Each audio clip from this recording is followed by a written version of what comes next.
Can you remember which countries we've visited? Belgium, Ghana, Kazakhstan, Lithuania, New Zealand, Ethiopia, Puerto Rico, Georgia, Zimbabwe, and Portugal. Wow.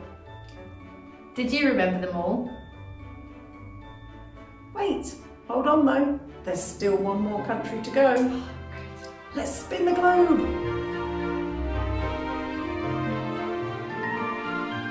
On our last day, we're going to be celebrating Christmas in India. Oh, India is one of my favourite countries.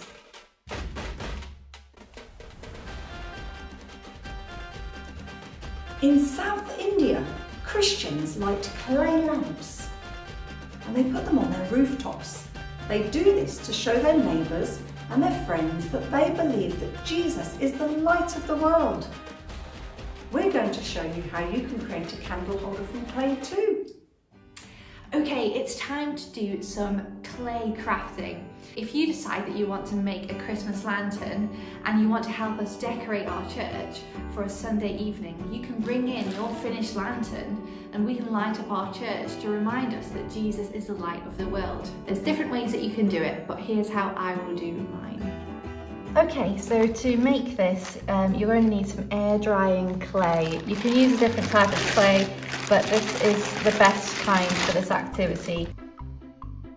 The first thing that we need to do is to just make the base of the jar, and you can do that by just creating a shape using your thumb and your fingers like so.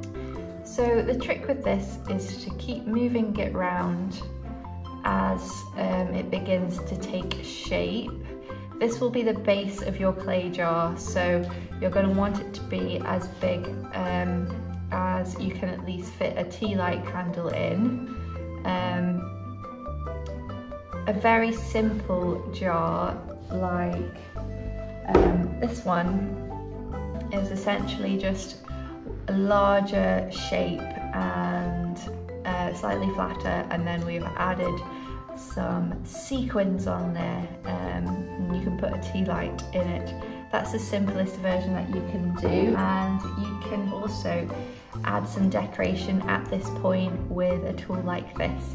You can get ones for clay, but you can also use what you might use for Play-Doh as well.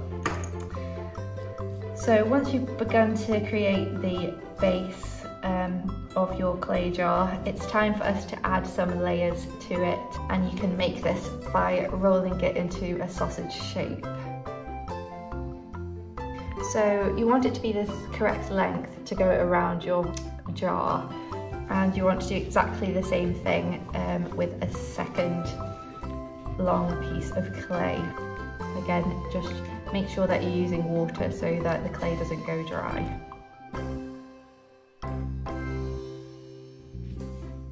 So once you've got two long pieces, this is how you do the twist. You just take both ends together and you want to shape them using the water, and then bring one on top of the other and twist them together into a shape like so.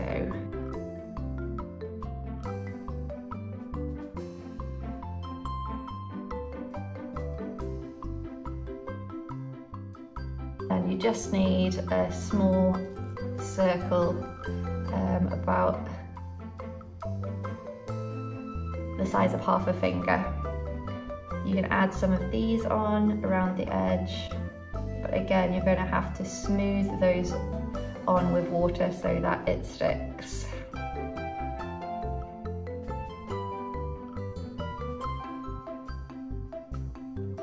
Okay, so my next layer is going to be slightly too heavy, so I'm just going to stretch it out and thin it down a bit more.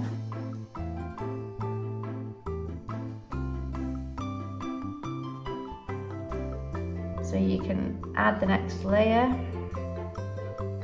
like so. And if you leave enough gaps, then that's where the tea light will really shine through the gaps as well.